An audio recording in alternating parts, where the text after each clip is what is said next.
Hello friends, તમારું સ્વાગત છે મારી ચેનલમાં। આજે આપણે બનાવીશું મમરામાંથી બનતો એકદમ ટેસ્ટી અને યુનિક નાસ્તો। તો આ સુસલા ખાવામાં એટલું ટેસ્ટી લાગશે કે નાના બાળકોથી લઈ મોટા બધાને ખૂબ જ પસંદ આવશે અને ફક્ત 5 થી 10 જ મિનિટમાં બનીને એકદમ ઝડપથી તૈયાર પણ થઈ જશે। તો ચાલો કર્ણાટક સ્ટાઇલ મંદાકી સુસલા બનાવવાનું શરૂ કરીએ। રેસીપી સારી લાગે તો વિડીયોને લાઇક કરજો, શેર કરજો અને ચેનલને સબસ્ક્રાઇબ જરૂરથી કરજો। તો હવે સુસલા બનાવવા માટે મેં અહીંયા 3 કપ મમરા લઈ લીધા છે। આપણે જે રેગ્યુલર મમરાનો યુઝ કરતા હોઈએ તે જ મમરાનો યુઝ આપણે સુસલા બનાવવા માટે કરીશું। તો હવે સૌથી પહેલા તો આપણે મમરાને એકવાર સારી રીતે ધોઈ લઈશું। તો 2 થી 3 ગ્લાસ જેટલું પાણી એડ કરીશું।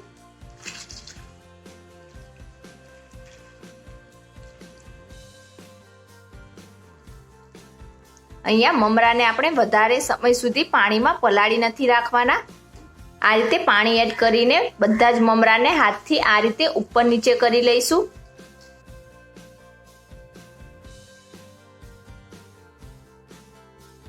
એક બીજો બાઉલ લઈશું અને ત્યારબાદ આપણા બધા જ મમરાને આ રીતે બીજા બાઉલમાં ટ્રાન્સફર કરી લઈશું। તો અહીંયા આપણે મમરાને એકદમ નીચોવી નથી નાખવાના, જસ્ટ આ રીતે તેમાંથી પાણી નીતરે એટલે તરત જ આપણે તેને બીજા બાઉલમાં ટ્રાન્સફર કરી લઈશું।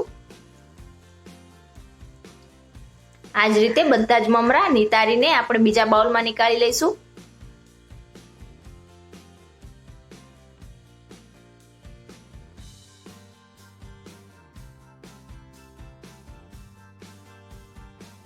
તમે જોઈ શકો છો મેં બધા જ મમરાને ટ્રાન્સફર કરી લીધા છે અને આપણા મમરા બિલકુલ પણ તૂટ્યા નથી, બધા જ મમરા આખા છે। તો આ જ રીતે તમારે મમરાને પાણીમાં પલાળીને તરત જ તેને બીજા વાસણમાં ટ્રાન્સફર કરી લેવાના। હવે ગેસ ઉપર એક કઢાઈ રાખીશું અને તેમાં 1 થી 1.5 ટેબલસ્પૂન જેટલું તેલ એડ કરીશું। તેલ ગરમ થાય એટલે તેમાં અડધી ટીસ્પૂન રાઈ એડ કરીશું,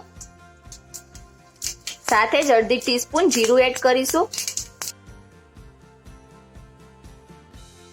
રાઈ અને જીરું સારી રીતે કકડી જાય ત્યાર પછી તેમાં 1/4 ટીસ્પૂન જેટલી હિંગ એડ કરીશું, સાથે જ 2 ટેબલસ્પૂન જેટલા સિંગદાણા એડ કરીશું। 10 થી 15 મીઠા લીમડાના પાન ઉમેરીશું। બધી વસ્તુને સારી રીતે મિક્સ કરી લઈશું અને સિંગદાણાનો હલકો કલર ચેન્જ થાય ત્યાં સુધી સાતળીશું।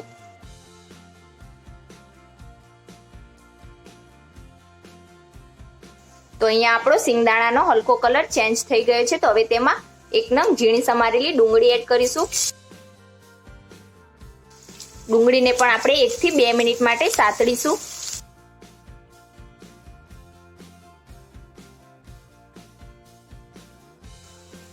એક થી 2 મિનિટ જેવું થઈ જાય ત્યાર પછી તેમાં 2 ટેબલસ્પૂન જેટલું ઝીણું સમારેલું કેપ્સિકમ ઉમેરીશું।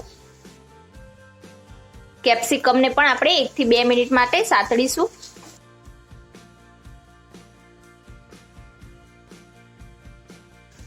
તો 2 મિનિટ જેવું સતળાઈ જાય ત્યાર પછી તેમાં એક ઝીણું સમારેલું તીખું લીલું મરચું એડ કરીશું,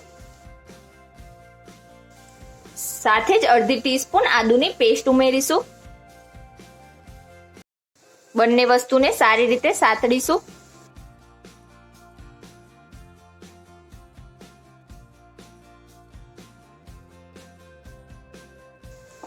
આદુ અને મરચાં સતળાઈ જાય ત્યાર પછી તેમાં એક ઝીણું સમારેલું ટામેટું ઉમેરીશું। ટામેટાને પણ આપણે 1 મિનિટ માટે સાતળી લઈશું। તો અહીંયા વેજીટેબલ્સને આપણે વધારે નથી ચડવવાના, ફક્ત થોડાક અધકચરા રહે એ જ રીતે ચડવીશું।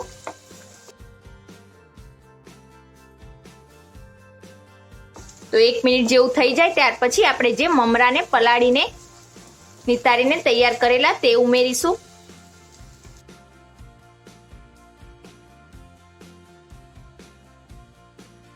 ગેસની ફ્લેમ લો રાખીશું અને હવે તેમાં મસાલા ઉમેરીશું। તો સ્વાદ પ્રમાણે મીઠું નાખીશું, અડધી ટીસ્પૂન ધાણા પાવડર ઉમેરીશું,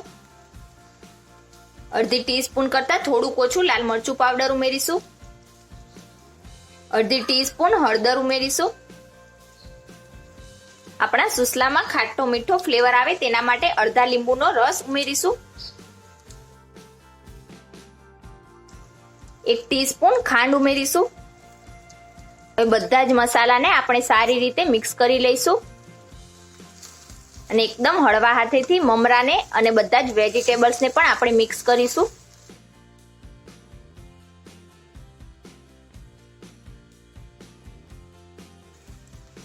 હવે બધી જ વસ્તુ મિક્સ થઈ જાય ત્યાર પછી આપણે તેને 1 થી 2 મિનિટ માટે થવા દઈશું. 1 થી 2 મિનિટ જેવું થઈ જાય ત્યાર પછી આપણે ગેસની આંચ બંધ કરી દઈશું અને ઉપરથી ઝીણા સમારેલા ધાણા નાખીશું. ફરીથી તેને એકદમ હળવા હાથેથી મિક્સ કરીશું.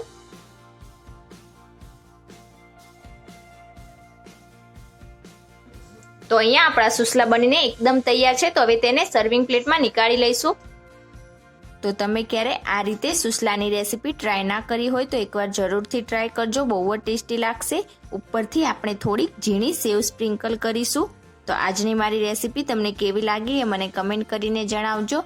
અને રેસીપી સારી લાગી હોય તો વિડીયોને લાઇક કરીને તમારા ફ્રેન્ડમાં શેર કરજો અને ચેનલને સબસ્ક્રાઇબ જરૂરથી કરજો. Thank you for watching.